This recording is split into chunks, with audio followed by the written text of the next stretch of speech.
সন্তান জন্মগ্রহণ করার পরে সন্তানের হক পিতামাতার প্রতি, এটা অনেকেই জানেন, কিন্তু আমি এই কথা বলছি না সন্তান জন্মগ্রহণ করার পরে সন্তানের হক পিতার প্রতি নয়, বরং যেদিন সে বিয়ে করবে সেদিন হক সন্তানের তার বাবার প্রতি।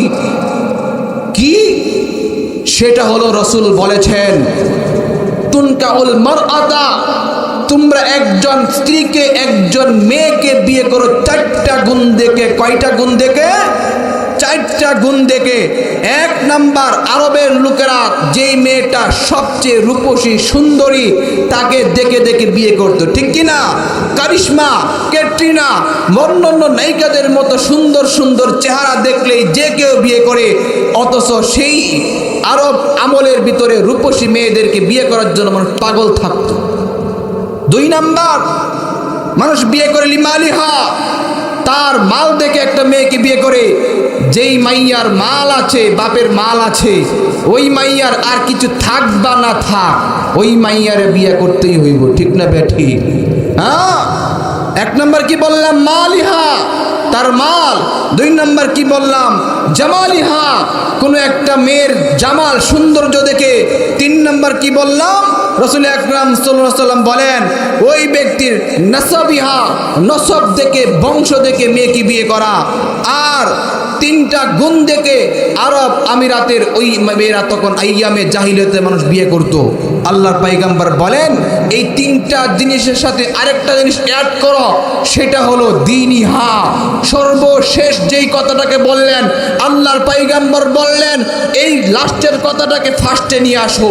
যেই মেয়ের ভিতরে দিন থাকবে ওই মেয়েকে বিয়ে করো, যেই মেয়ের ভিতরে দিন থাকবে না ওই মেয়েকে বিয়ে করিও না।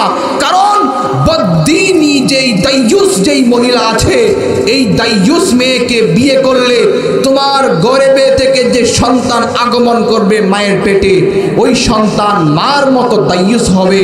ওই সন্তান মা বাবার কথা শুনবে না। কারণ কেন? সর্বপ্রথমেই তো তার ভিতরে দিন নাই। যেই মেয়ের ভিতরে দিন নাই সেই মেয়েকে বিয়ে করলে, হে যুবক, কোনো দিন তুমি আদর্শবান বাবা হতে পারবা না। রূপ দেখে বিয়ে করেছো, এই আদর্শবান বাবা তুমি কোনোদিন হতে পারবা না। মাল দেখে বিয়ে করেছো, মেয়ে অনেক মাল, আদর্শবান কোনোদিন বাবা হতে, সন্তানের বাবা হতে পারবা না। ওই মেয়েকে তুমি নসবের বংশ পরাক্রমা দেখে বিয়ে করো আর তার দিন দেখে বিয়ে করো, তুমি আদর্শ সন্তানের বাবা, দুনিয়াতেও সম্মানী হবা, আখিরাতেও সম্মানী হবা। কথা বলেন ঠিক না ঠিক? আজকে আমরা যখন মেয়ে দেখতে যাই সর্বপ্রথম মেয়ের চেহারাটা দেখে বলি ফার্স্ট ক্লাস চেহারা, ওকে। কিন্তু আজ থেকে নিয়ে যেই যে বাবারা যেখানে আছেন 20 বছর 30 বছর 50 বছর পূর্বে যখন আপনারা মেয়ে দেখে বউ দেখার জন্য যাইতেন, সর্বপ্রথম কি বলতেন? মেয়েকে কোরআন পড়তে জানে কি জানে না, কোরআনটা কেমনে পড়ে, কোরআনটা পড়তে কেমনে, আগে জিজ্ঞেস করতেন, ঠিক না বেঠি? এই জন্য মক্তবে যাইয়া ওই সময়ের মেয়েরা যত সুন্দর করে দিন শিক্ষা গ্রহণ করত, কোরআন শিক্ষা গ্রহণ করত।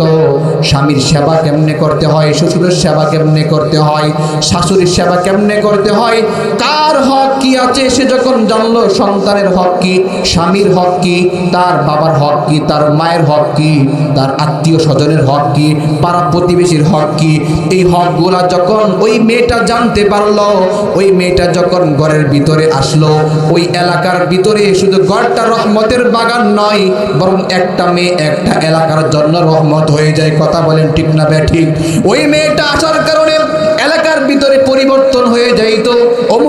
অমুকের ছেলেকে অমুকের ছেলে বউ বিয়ে করাইছে, সে বড়ই দিনদার ফরেজগার মুত্তাকি, ওই মেয়েটা অনেক ভালো একটা বউ পাইছে, বলতো কি বলতো না? আজকে আপনি আমার মেয়েদেরকে দিন শিক্ষা দেই না, সর্বপ্রথম যাইয়া শিখি, দেখি তার চেহারা, দেখি তার দিনদারিত্ব দেখি না, ওই মেয়ে তো সর্বপ্রথম লাইনেই তো সে ফিল মেরে গেছে। ঘরের ভিতরে শান্তি আসবে কোথা থেকে? এই যুবক বিয়ে করবে না, এই যুবক বিয়ে করবে না, বিয়ে করবে না, সুন্দর দেখে বিয়ে করবা, রূপ দেখে বিয়ে করবা, খবরদার, জীবন তো তোমার যাবে, তোমার সন্তান যেটা আসবে সেই সন্তান কিন্তু সব দুনিয়ার জমিনে আগা আসার পরে তোমার কিন্তু কল্লাটা ঐশীর মতো ফালাইয়া দিব, আছে না নাই?